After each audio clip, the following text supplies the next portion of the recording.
The modern world feels connected, but ancient people built a global network first. There were Bronze Age trade networks that spanned entire continents. You can see it in the artifacts, 20 of them, they prove it, and you start to see the ancient world differently, not as isolated kingdoms, but as a unified marketplace, a global one. How did a piece of tin from Britain end up in a Mediterranean sword, or Baltic amber in an Egyptian tomb? These objects hold messages. Silent ones, they're waiting to be decoded, and it makes you wonder.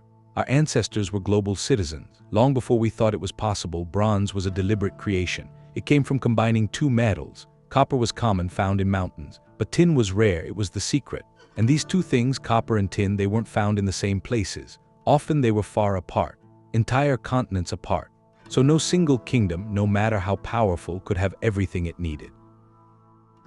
To have bronze meant you were part of something bigger, a system. This whole era, the Bronze Age, it was built on this idea. Scarcity and connection. Civilizations rose up, Mesopotamia, Minoan Crete, the Indus Valley, Egypt. For a long time we saw them as separate, isolated, like lights in the dark. But they all needed the same thing, that same rare tin, for their artisans, their armies, their power. So the question is, if it was so rare, how did they all get it? The answer starts to draw a different map. A map of connections, invisible lines across seas, across deserts. These were the supply chains, the arteries, and they carried more than just metal. That map of connections wasn't a single road, it was a web, and that web carried more than just cargo.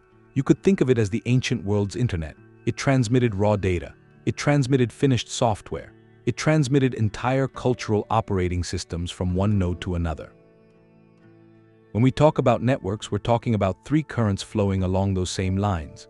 The first is the most obvious, trade, raw materials like tin and copper, luxury goods like ivory and lapis lazuli. These were the physical commodities that made the journey worthwhile.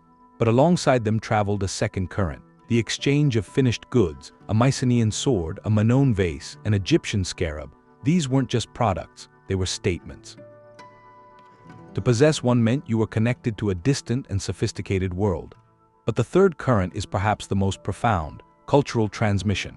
This is where a simple trade good becomes a carrier for something intangible. Take a Mesopotamian cylinder seal, a small stone object used to stamp signatures in clay, found in a tomb in Greece. It didn't get there because a Greek merchant ordered it. It likely arrived as a diplomatic gift, a token between elites. And with it came the artistic style, the mythological imagery, the very concept of bureaucratic sealing. That's cultural DNA being spliced into a new civilization. Or the knowledge of how to alloy bronze at the perfect ratio, the religious symbolism behind a certain amulet shape. These ideas hitched a ride on the backs of camels and the hulls of ships. So when we look at these 20 artifacts, we're not just looking at old things. We're looking at physical evidence of conversations that span continents. Conversations about value, about power, about beauty and belief. The first object begins with a mystery, found in the cold north. A clue that rewrote the map of the ancient world. 3,300 years ago, a wooden ship went down in the Mediterranean. Calm waters. It settled on a slope off the coast of Turkey, its cargo scattered. A lost puzzle. And it stayed there a secret until 1982. Divers found it. They named it for the nearby cape, and what they brought up wasn't just a shipwreck, it was a floating marketplace. A Bronze Age time capsule preserved in the deep.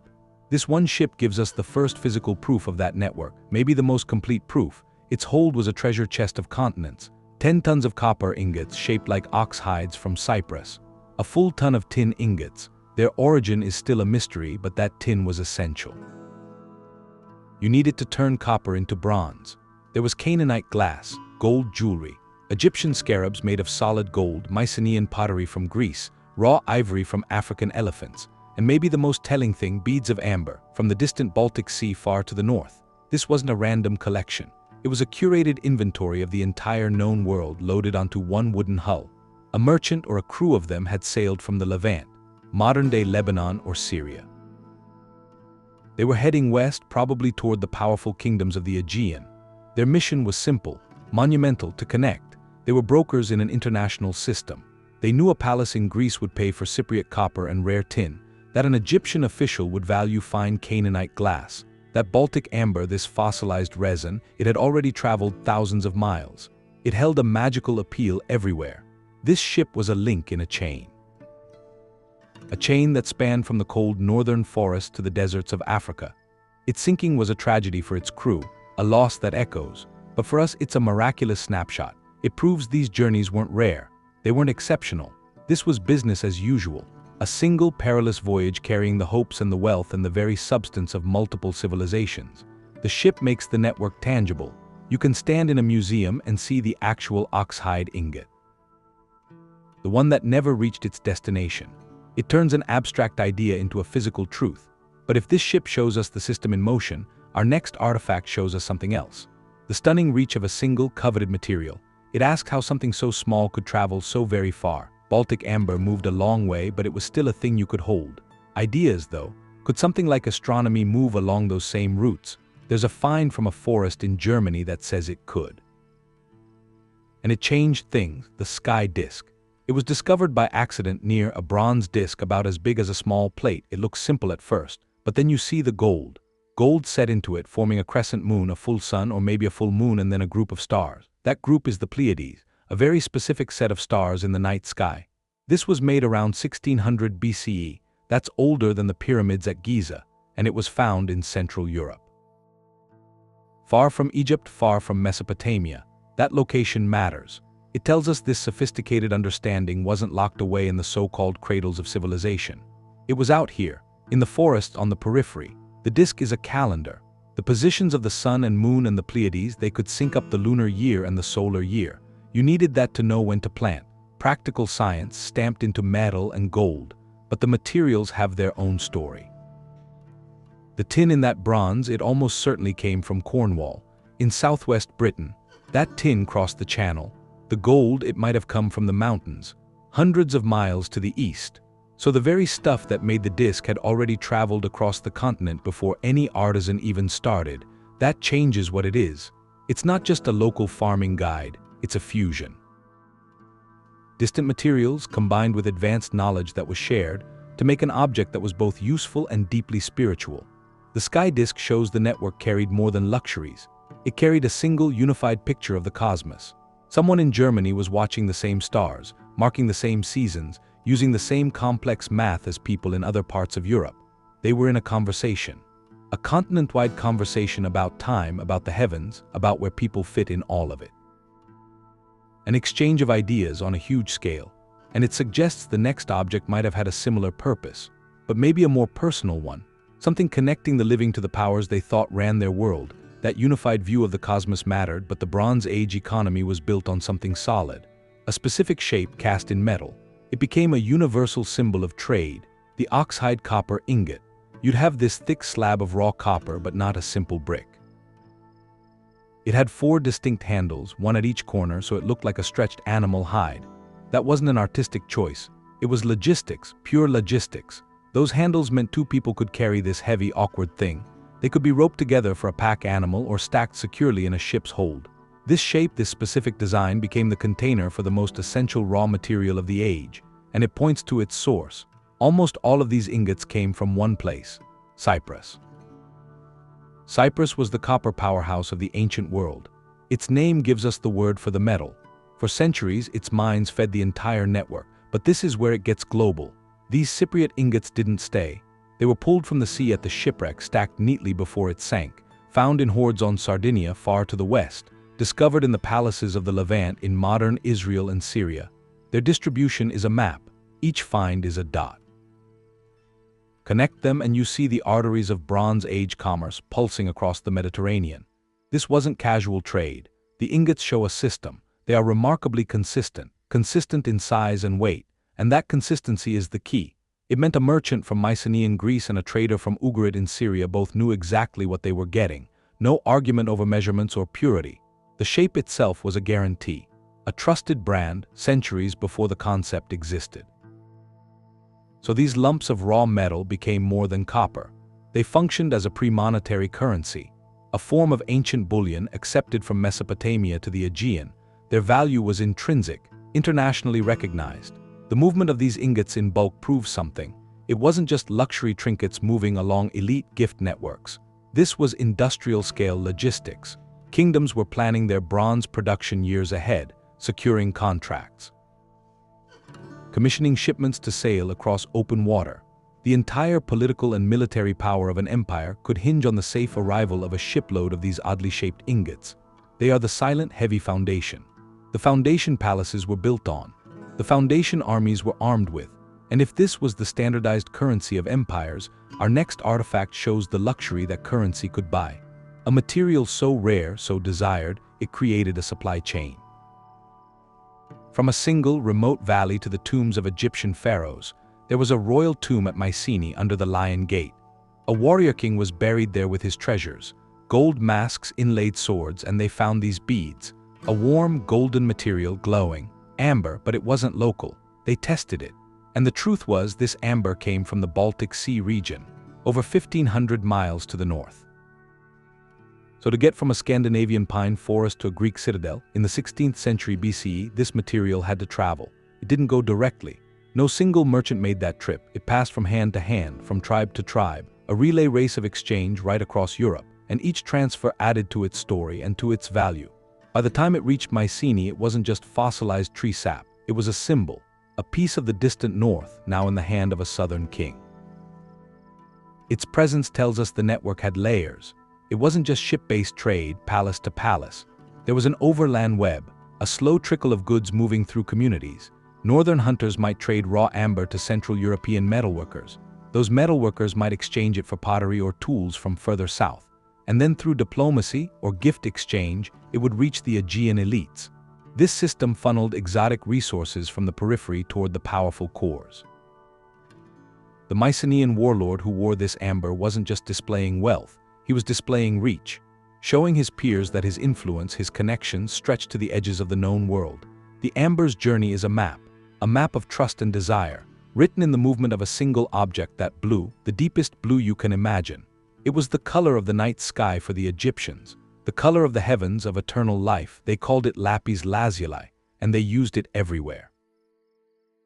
In the eyes of statues, in the jewelry of queens, in the golden mask of, that blue wasn't just decoration, it was a statement of cosmic power. But Egypt has no Lapis Lazuli, not a single source. The only source in the ancient world was thousands of miles away, a single remote valley in the mountains of, in what's now Afghanistan. To get from those mines to the workshops of Thebes, the stone had to travel an almost unimaginable distance, over 3,000 miles. Across formidable landscapes, deserts where water was a memory, mountain passes guarded by snow, rival kingdoms with closed borders. This wasn't a journey for a lone traveler. It was a feat of logistics, coordinated logistics that spanned generations. The lapis likely moved in stages. Afghan miners extracted the raw stone. Caravans carried it west into Mesopotamia, into modern Iraq. There, artisans in cities like might begin to work it. Then through trade or diplomacy, it would pass into the Levant, modern Syria and Lebanon. And finally, by ship or by caravan along the coast, it would arrive in Egypt. A single bead represented a chain of trust, of negotiated safe passage, of shared desire linking dozens of cultures. Its persistent presence is the key. We find Lapis Lazuli in Egyptian tombs from the earliest dynasties, long before and for centuries after. This wasn't a one-time exotic gift. It was a constant, reliable supply. That means the network wasn't just a fragile thread. It was a stable, enduring highway. A highway that could deliver a specific luxury good across half the world, century after century. They didn't just want this blue stone, they could depend on getting it. The value transformed along the way. In Afghanistan, it was a beautiful rock. In Egypt, it became a fragment of the divine. The network didn't just move objects, it transformed their meaning, amplifying their power with every mile they traveled. And if a stone could become sacred through its journey, what about an idea? Could something as complex as a writing system hitch a ride on these same roots? The tin was the secret. It's what made copper into bronze, the sharp edge of an empire. But for a long time, it was a ghost. Archaeologists knew it was essential, but they didn't know where it came from. Then science started to listen. Isotopic analysis, a chemical fingerprint. And it began to trace this ghost. The results pointed somewhere far, very far from the Bronze Age palaces. Cornwall, the southwestern tip of Britain, a windswept Atlantic coast, thousands of miles from the eastern Mediterranean. Yet the tin ingots from the shipwreck, the tin in artifacts from Israel and Greece, their fingerprints matched the ore from those British mines. If that's true, the implications are staggering. It means the network wasn't just continental. it was transcontinental. Picture the journey. Tin mined in Cornwall by local communities, shaped into ingots traded to groups in what's now France. From there, a slow, epic voyage. It could travel overland down the great rivers of Europe. The Rhine, it would have to cross the Alps, a monumental task, or it might go by coastal routes, shipped along the Atlantic coast of France and Spain, entering the Mediterranean at Gibraltar. This was no simple caravan. This was a relay race, spanning geography and cultures. Each handoff from tribe to tribe, from middleman to merchant, added to its cost, added to its legend. By the time a lump of Cornish tin reached a smith in Mycenaean or Ugarit, it had transformed. It was no longer just a metal. It was a condensed story, a story of distance and connection. Its value was astronomical because it represented the entire, fragile chain that brought it there. The existence of this supply line rewrites our map. It means a miner in rainy Cornwall was linked to the fate of empires he would never know. His labor helped arm the soldiers of the Hittites. It helped build the statues of the pharaohs. The Bronze Age world wasn't a collection of isolated points. It was a single, integrated system. A system where the Atlantic fringe was a vital part of the whole. This tin connects the periphery to the core. It proves the hunger for this material was so great it could pull resources from the very edge of the known earth. And if a raw material could make that journey, what about a finished product? Could an object of war carry the signature of a distant land to a foreign battlefield? A Mesopotamian cylinder seal is small, about the size of a thumb. It's made of stone and the image is carved in reverse. You roll it on wet clay and it leaves a long, continuous picture. Scenes of gods or kings or mythical animals. For 3,000 years, this is how you signed something in the ancient Near East. It was the mark of a bureaucrat or a king or a merchant. Your identity pressed into clay. And one of these seals was found far from where it was made, on the island of Thera, what we call Santorini. In the Aegean, this wasn't a local copy. This was the real object, an import carried over 1,000 miles from its origin. Its presence there is a quiet bombshell. Think about what it means. This isn't a raw material like tin or copper traded because it's useful. It isn't a luxury like amber or lapis lazuli traded for its beauty. This is a tool of administration, a piece of a very specific system. The system of record-keeping of contracts, of official identity that made Mesopotamia work. For it to end up in the Aegean means someone who understood that system was there, or someone who received it understood what it meant. So how did it get there? A simple merchant probably wouldn't carry it. It had no resale value to someone who didn't use cylinder seals. Its journey suggests something more personal.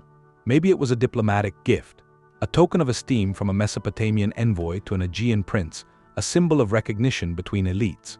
Or maybe it belonged to a scribe himself, a trained administrator from the East who traveled with the seal of his office, bringing the very idea of bureaucratic record-keeping to a new place. It could even have belonged to a high-placed merchant, someone so deep in the court life of a foreign kingdom that he used his own familiar seal to do business.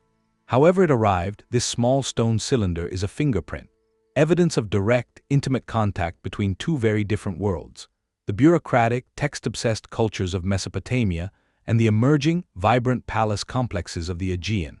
It tells us the network carried more than goods.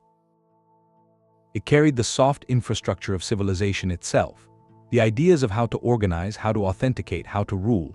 One culture was literally leaving its mark on another.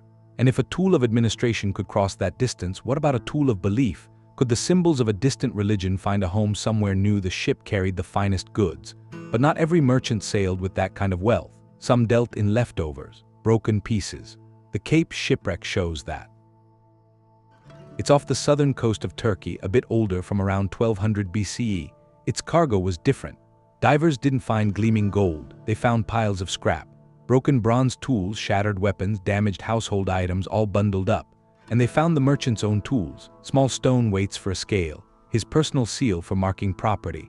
This ship wasn't bringing new luxuries to a palace. It was carrying old metal to a smelter. The owner was a specialist. A Bronze Age recycler. His business was simple. He'd sail from port to port collecting scrap metal that local smiths couldn't use. A broken axe head here, a cracked sickle there. He'd weigh it, pay for it, load it onto his ship. Then he'd sail to a major center, maybe on Cyprus, where big foundries could melt it all down. The scrap would become new bronze, ready to be cast into new tools, new weapons. This changes the view of the network. It shows an economic sophistication we don't often give to ancient times. This wasn't just a linear system, taking raw materials and delivering finished goods. It was a circular economy. It recognized that metal in any form kept its value, that even waste had worth. Moving heavy scrap by sea wasn't a whim. It was a calculated business decision.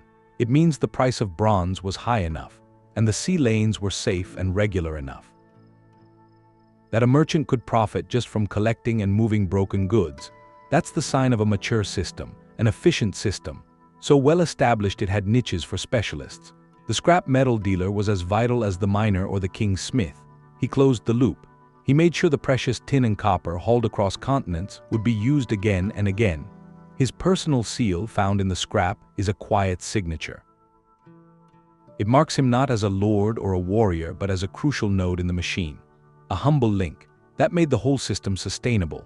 And if the system could sustain itself through recycling, it could also transmit something more delicate than metal, an entire artistic vision. Carried on the curves of a single pot, blue was the color of power. But if you couldn't get the real thing, you had to find another way. The Egyptians did. They invented faience. It was a synthetic material, a kind of glazed ceramic made to shine with that same sacred blue. Their version of Lapis Lazuli. Only it didn't come from a mountain, it came from a kiln. The process was like alchemy. They'd take common quartz sand, crush it into powder, mix it with minerals, copper for the color, and a little plant ash. Then they'd shape it and fire it. And the result was this dazzling, glass-like surface, a piece of the sky manufactured. For centuries, that was an Egyptian secret. A real technological edge, but secrets travel, like goods do. Archaeologists started finding faience beads far from the Nile, and they weren't Egyptian beads. They were local ones, in the palaces of the Minoans on Crete, in the tombs of the Mycenaeans in Greece, further north in Central Europe along the Danube. These beads had the same brilliant blue, the same glossy finish, but the shapes were different. The decorative patterns were local, so this wasn't trade, this was something else. This was a recipe crossing a continent. The knowledge of how to make faience had traveled. Someone carried the chemical formula, the firing temperatures, the skill, out of Egypt and into new lands. And think about what that means. It wasn't a scribe carrying a seal for bureaucracy. It wasn't a merchant with a load of tin. This was a craftsperson, maybe an Egyptian artisan who traveled with a royal envoy, setting up a workshop abroad. Or maybe a local apprentice who learned the technique and brought it home. The network here transmitted a capability, not just an object. It let other cultures take a foreign idea and make it their own. They adapted it. In Europe, they used their own clays, their own decorative motifs to make beads that fit their own traditions. They weren't just copying Egypt. They were integrating a piece of Egyptian technology into their own worldview. That's the silent current of the Bronze Age web. It moved more than luxury goods, more than necessities. It moved know-how, the ability to create a little piece of magic. So with the spread of faience, the color of the heavens wasn't just for the pharaohs anymore. It became a possibility for anyone connected to that flow of ideas. And if a recipe for blue glaze could spread like that, what about the blueprint for an entire city? Could the very idea of urban planning travel thousands of miles along those same routes? The warrior's tomb was a statement of power. It was found on the Greek mainland. This Mycenaean lord was buried there around 1450 BCE. He was laid to rest with the tools of his status, a bronze sword, a mirror of polished bronze, over 1,000 objects placed around him.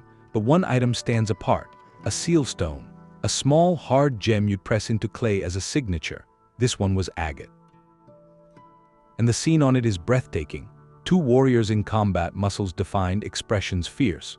One has just fallen, his shield dropping. The artistry is fluid, dynamic. It's unmistakably Minoan. That's the style of Crete, the island to the south. Yet this stone was buried with a Mycenaean king. This is the Griffin warrior's seal stone, and it asks a quiet question. How does a masterpiece from one culture become the personal emblem of a lord from another? Each possibility tells a different story about the network, how it worked at its most intimate level. Maybe it was an import, a luxury good bought or received as a gift from a Minoan trader, a token of alliance between elites, or maybe it was something else. A spoil of war taken in a raid on Crete, a symbol of dominance. But there's a third possibility, more intriguing, that this stone was commissioned, that a Mycenaean lord, having seen Minoan art, wanted it for himself. He might have employed a Minoan artisan, brought the craftsman to his own court to make this personal seal. That changes everything. It means the network wasn't just moving objects, it was moving people. Skilled artisans carrying their visual language in their minds traveling to work for foreign patrons. This is cultural synthesis in its most active form. The Mycenaean didn't just own a Minoan thing. He had a Minoan artist create a Mycenaean identity using Minoan technique. The result is a hybrid. The subject heroic combat is deeply Mycenaean in spirit, but the execution, the flowing lines, the detail is entirely Minoan. Two worlds fused on a stone barely an inch wide. This artifact shows the blurring of lines. It wasn't just that goods were exchanged, tastes were exchanged. A Mycenaean elite began to see the world and himself through a Minoan artistic lens. This adoption created something new. A hybrid visual language that would define the late Bronze Age Aegean. It was no longer purely Minoan or purely Mycenaean. It was a shared language of power and beauty, born from sustained contact. The Griffin warrior carried this fused identity with him into the afterlife. A small stone proving the most lasting imports aren't objects but ideas. Ideas about how to see. A warrior's sealstone held an artistic vision, but some materials carried the essence of a place. Ivory. That was the luxury of the age.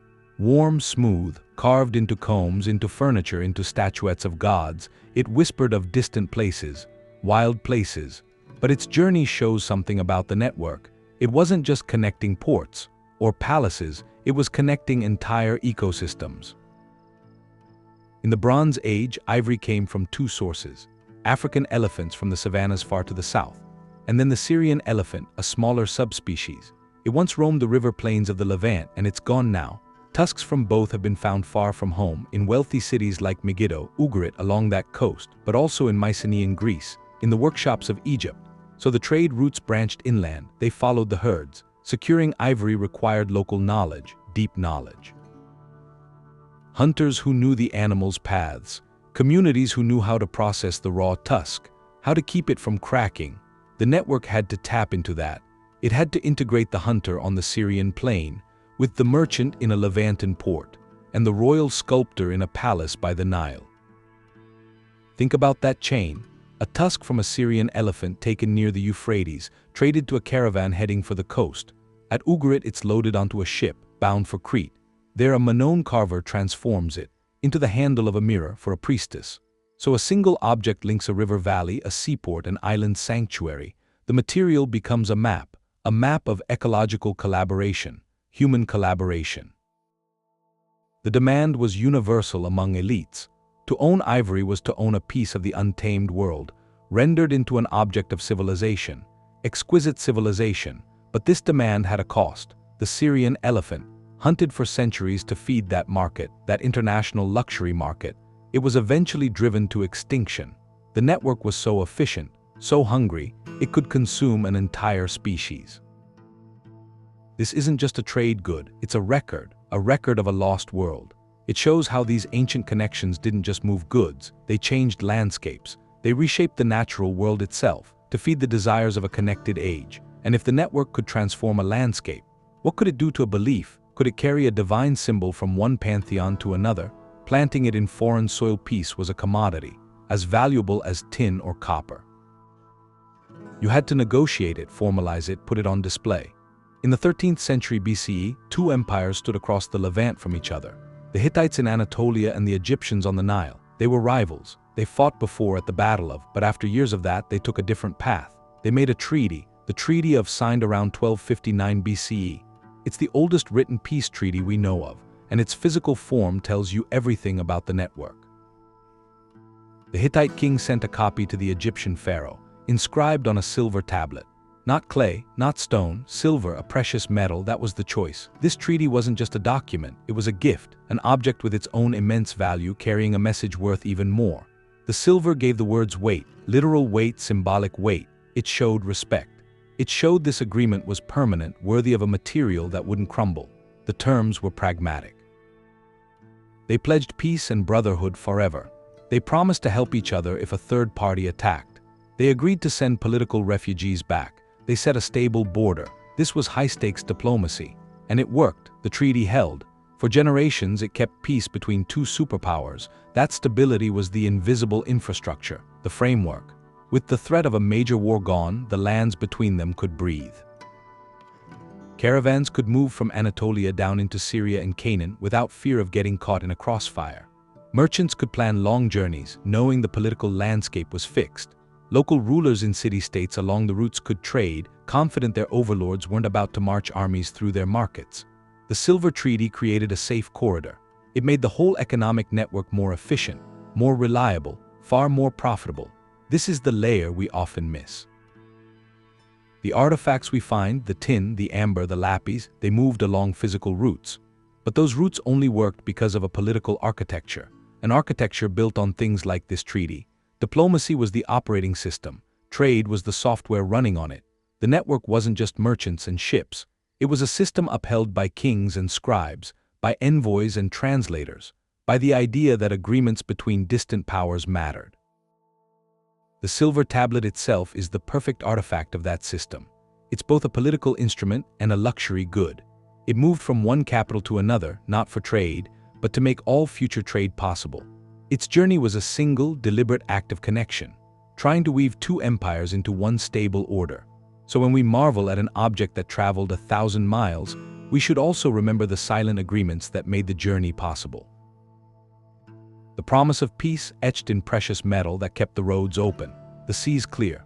This framework of diplomacy didn't just protect the routes that existed, it could also push the network further, inspire new routes into uncharted territory looking for even greater wonders. The Silver Treaty cleared things up politically, and with stable routes the network could reach further. You see it in pottery, Mycenaean pottery. It's a style from mainland Greece. Dark glaze, lively scenes, chariots. Octopuses with swirling arms. These weren't just decorations.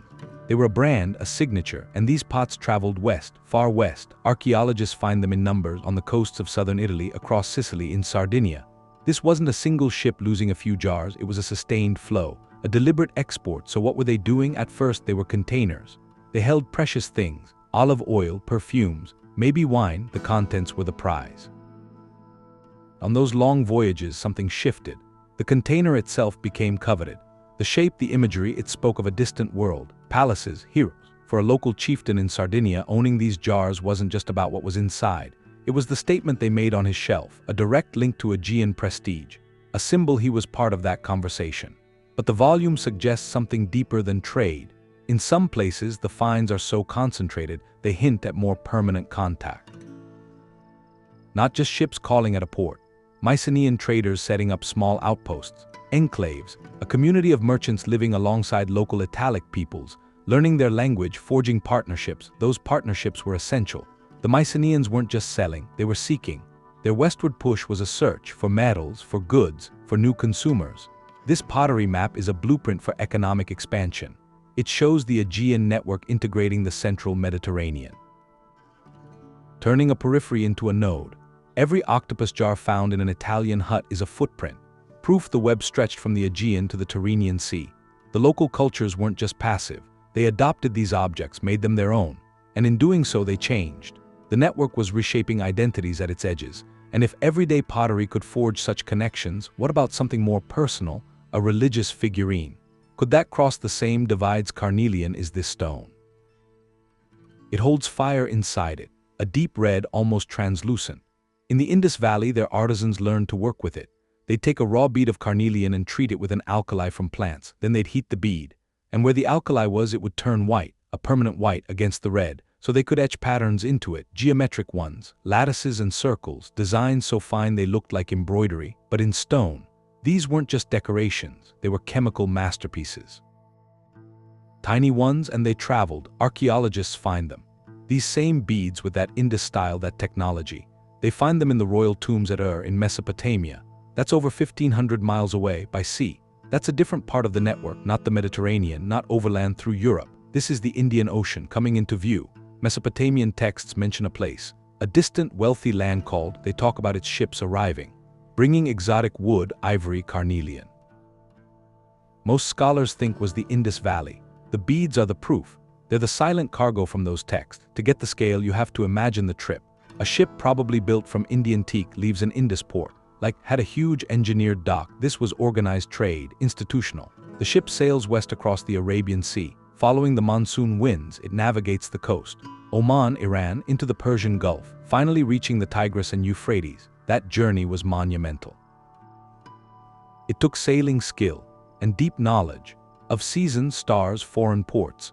These beads in Mesopotamia tell us that knowledge existed, that a maritime highway was already there, established, regular, trusted. A Mesopotamian elite wearing an Indus bead wasn't just showing wealth, he was showing a connection to the whole known world. From the Indus floodplains to the ziggurats of this tiny object passed through a chain of hands.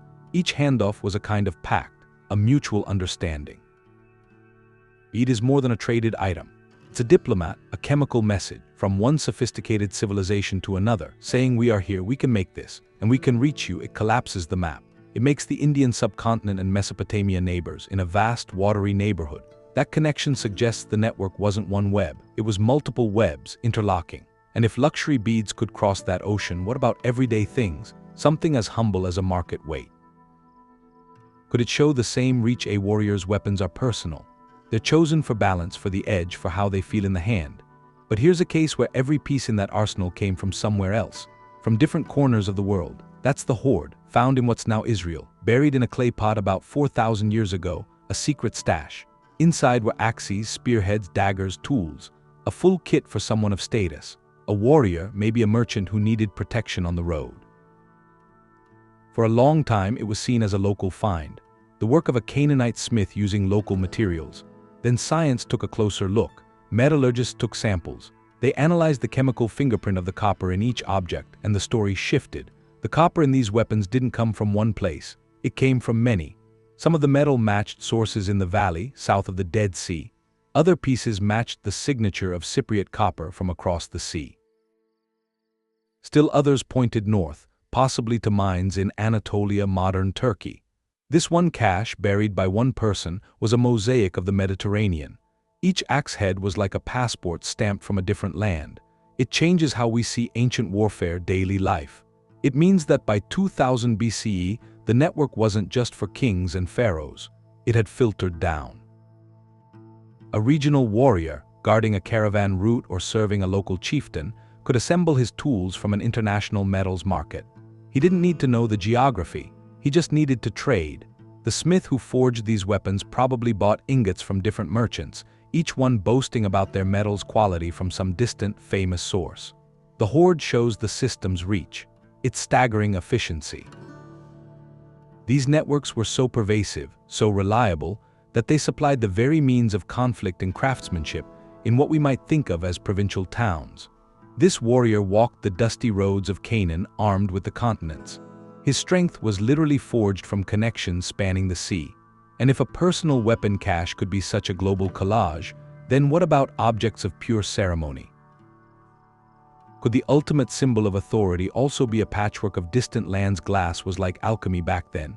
You had common sand, and through fire it became this transparent substance, something that could hold light. But in the Bronze Age, that process had a specific location. The secret of making raw glass, especially those deep blues and purples, was guarded. It belonged to a few places, Mesopotamia and Egypt. Their artisans understood the chemistry. They had the high-temperature furnaces to create large, uniform ingots of raw glass. These ingots were the starting material. They weren't finished goods. They were the raw stuff of luxury. And like copper and tin, they traveled. The ship carried them.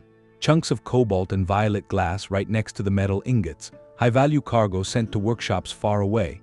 This shows something new about the network. It wasn't just trading finished luxuries, it was trading the potential for luxury. A secondary workshop in Mycenaean Greece or Cyprus or the Levant didn't need the exact recipe.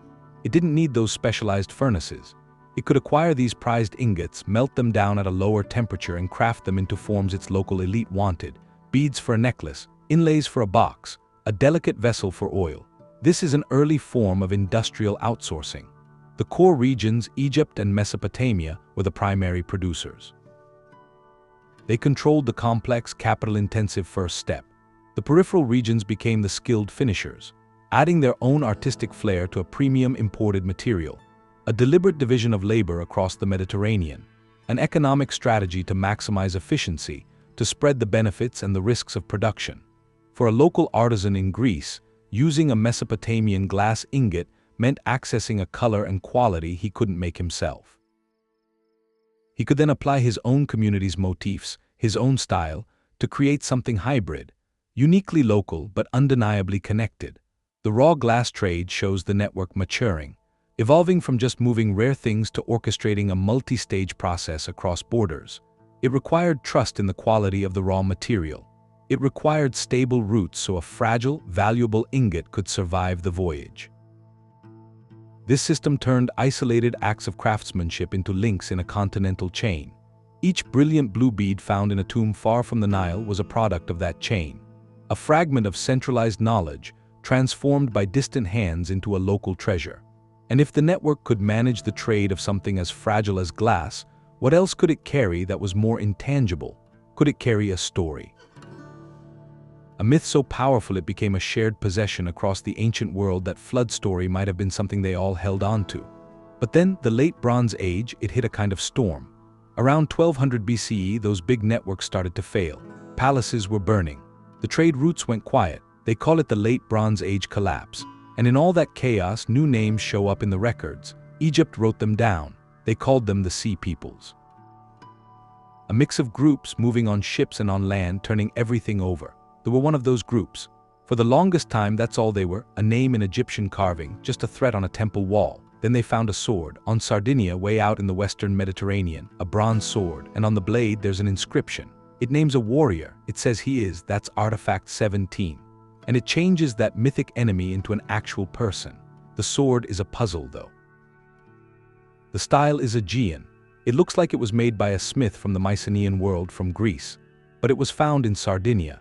And it names a man from a group that attacked Egypt. So you have an Aegean-style sword owned by a fighter buried on an island. How does that happen? The answer, it shows you the collapse. It shows the networks didn't just disappear. They shifted. Those same sea lanes that moved copper and amber, they started moving armed groups, people on the move. This warrior could have been a mercenary, selling his skill while empires fell apart. Or he could have been a migrant, leaving some upheaval back home, carrying the one thing he valued, a good sword made in the tradition he knew. Or he was part of a raid, using the merchants' own trade maps to hit coastal towns. The sword is a piece of identity. His name and his people are right there on it. That was his calling card, his lineage. In a world where kingdoms were dissolving, your identity wasn't about a city or a palace anymore. It was about your kin, your band, what you could do with a weapon. This object found so far from where they were supposed to be, it means these groups traveled huge distances. They weren't just raiding the coast. They were navigating a broken world. The sword blurs every line. Is it a trade object? In a way, yes. The style was traded, the know-how was shared across the Aegean. Is it loot? Maybe. Is it a migrant? Belonging? Almost definitely. It sits right at that spot where exchange and conquest meet. The networks built for peace became the pathways for movement when things fell apart. This warrior's grave in Sardinia, it hints at something. Some of these sea peoples didn't just raid and leave. They stayed, they mixed in. That old story of a sudden violent invasion is turning into something more complicated: migration, negotiation, slow cultural change. The sword is one point in that whole human drama. It gives a name to a name that was just carved on a wall. And it reminds you the collapse wasn't just about palaces falling. It was about people, armed with the tools of a connected age, moving through its broken corridors trying to find somewhere new. The sword is about collapse movement. But earlier, at the system's height, the flow of wealth was different. It was orchestrated, deliberate. There's a temple to the god at a place called Todd in Egypt. Inside, priests buried 4 bronze chests. They sealed them around 1900 BCE under Pharaoh II, and then they were forgotten. When they were finally opened, the volume was staggering. Not gold, silver, and lapis lazuli, in amounts that are hard to comprehend. Thousands of pieces, raw chunks of that deep blue stone, carved amulets, beads, silver vessels, silver ingots, a king's ransom in imported luxury. But the objects themselves, they whispered of distant places. Some had the artistic flair of the Aegean, swirling patterns like early Minoan Crete. Others had the style of Mesopotamia. This wasn't a market collection. An inscription made it clear. This was tribute, wealth sent to the pharaoh from foreign lands. That term, tribute, it sits between trade and conquest. It implies a relationship, acknowledged power, diplomacy, obligation. A distant ruler, maybe in the Levant, sending a portion of his region's finest goods to Egypt's court. A gesture for favor, to affirm an alliance, to meet a powerful neighbor's expectations. It changes how you see the network. The Todd treasure shows the political engine behind the economic machine. Long-distance connections weren't just for merchants. They were tools of statecraft. Pharaohs and their emissaries cultivated these channels, not just to acquire goods but to demonstrate reach. To have the world's riches flow directly to your temple storehouses, that was the ultimate display of influence. It centralized global wealth. It turned the scattered bounty of continents into a single symbol of divine kingship. Every piece of lapis from Afghanistan, every silver cup from Anatolia, once in those chests, became Egyptian.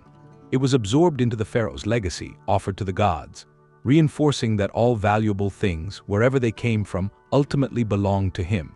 This is the network in its most formal, institutionalized form.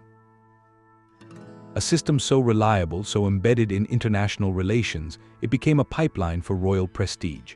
The chests at Todd are a frozen moment in that process, a snapshot of wealth in transit from the world's periphery to the core of pharaonic power.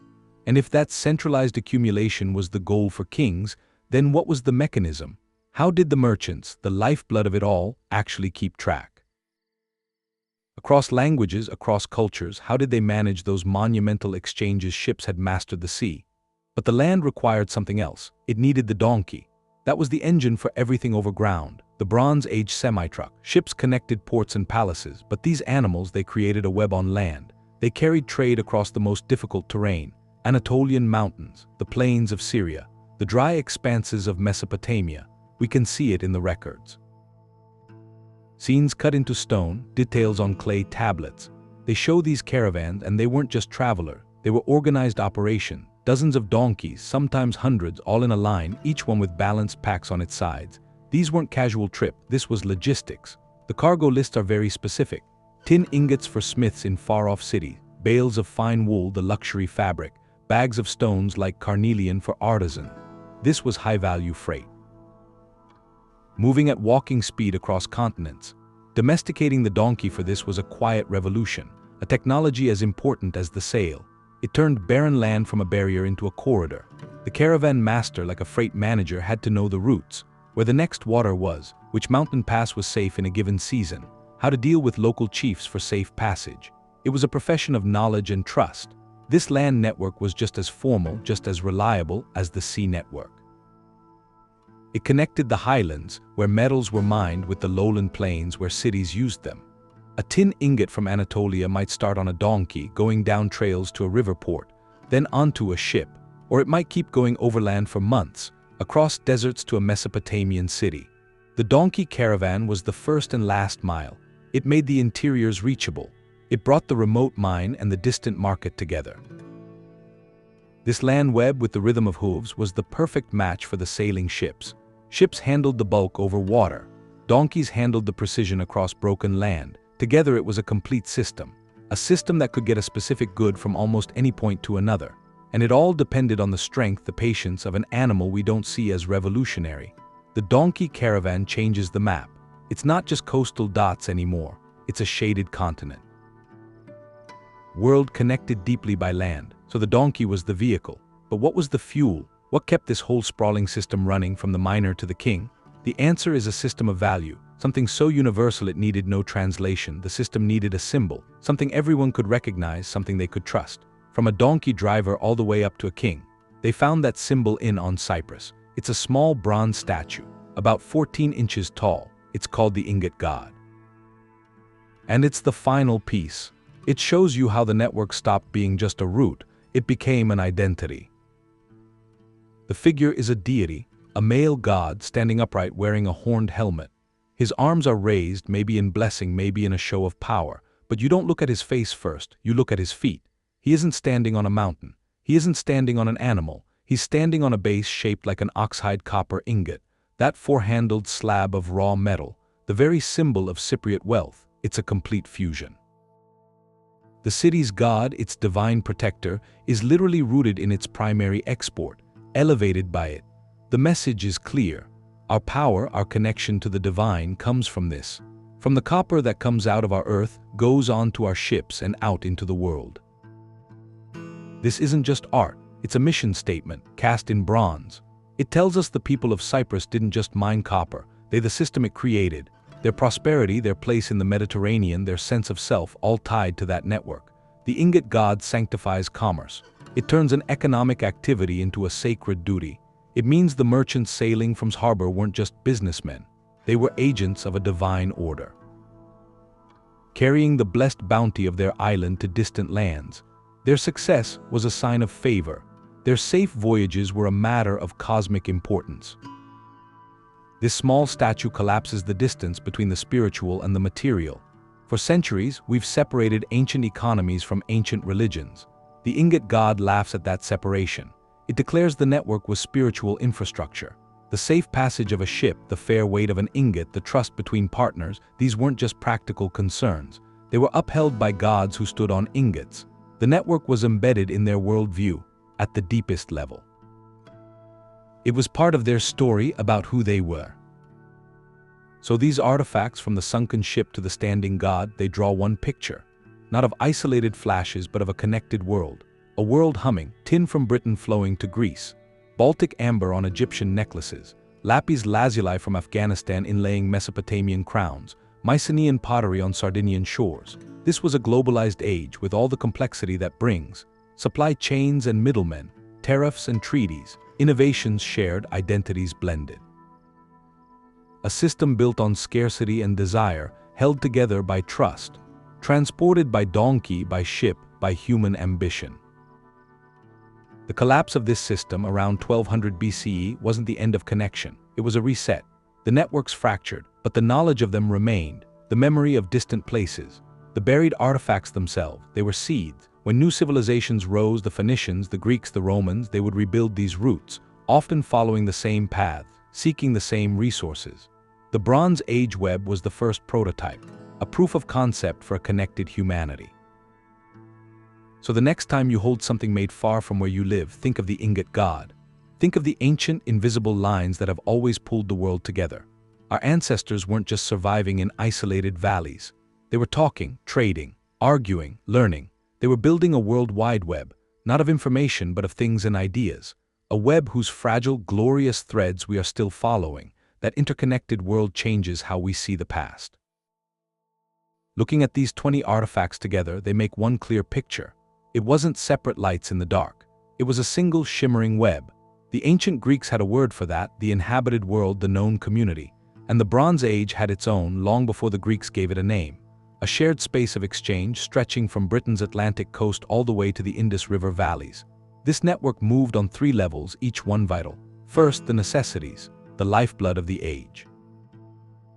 Tin from Cornwall, copper from Cyprus. These weren't optional. An empire's military power, its farming tools, its whole economic foundation depended on getting these distant resources. No kingdom was self-sufficient. Their strength was imported. Second, the luxuries, the symbols of status of the divine. Baltic amber, Afghan lapis lazuli, Syrian ivory. These materials carried a kind of magic, a story of incredible journeys that made them more valuable. To own them was to show your reach, to prove you were part of a global conversation about prestige. But the third current is maybe the deepest one, the movement of intangibles. That's where the network really comes alive. A Mesopotamian cylinder seal carries the idea of bureaucracy. The recipe for Egyptian faience transmits a technology. The artistic style on the Griffin warrior's seal stone spreads an entire visual language. Even gods, like the Ingot God from Cyprus, were born from this system, making commerce itself sacred. These weren't just trade routes, they were information highways, carrying the operating systems of civilization from one place to another. This deep interconnection created a powerful engine for growth. Innovation could spread faster. Specialization became possible. A community in Sardinia could focus on mining its local metals, knowing it could trade for Aegean pottery or Levanten glass. That interdependence fueled a spectacular flourishing for centuries. But that same interdependence had a hidden fragility. The system was a chain, and a crisis in one link could vibrate through the whole network. When drought hit the breadbaskets, when political unrest closed a critical mountain pass, when the sea peoples, those armed groups moving along the old trade lanes, started disrupting ports, the shockwaves traveled. The collapse around 1200 BCE wasn't a bunch of unrelated local disasters. It was a systemic failure, a domino effect in a world that had grown too connected, too reliant on distant partners who couldn't deliver anymore. The vulnerability traveled along the very routes that had once carried such wealth. That's the double-edged sword of connection. It builds remarkable resilience through diversity and exchange, but it also creates shared risk. The Bronze Age world saw both the glorious peak and the perilous fall of its own globalized experiment, recognizing that changes everything. It shows our ancestors weren't primitive or isolated. They were cosmopolitans. They were negotiators, sailors, diplomats operating on a continental scale. Their ambition and ingenuity built a proto-globalized system, and it speaks to a basic human drive. The drive to reach beyond the horizon, to seek out the strange and the valuable. To weave separate stories into a shared history. The artifacts they left behind, they're more than silent stones and rusted metal. They're the physical echoes of that first great conversation. A conversation that never really ended, only got interrupted, waiting to be rediscovered and continued by the ages that came after. These artifacts are fragments of a lost global map. Each piece, the sunken copper ingots, the astronomer's golden disk, each one was a coordinate in a living system. So you have a merchant in Lebanon who knew the value of British tin, a king in Greece wearing amber from the Baltic, a pharaoh's tomb gleaming with blue stone from the mountains of Afghanistan. This wasn't a series of accidents. It wasn't just rare, heroic journeys. It was a constant exchange, a humming system, powered by voyages, by negotiation, by the universal language of value. And that system challenges a modern assumption. We talk about globalization as something new, a product of steamships, of the internet, but the Bronze Age shows something else. Connection isn't a modern invention.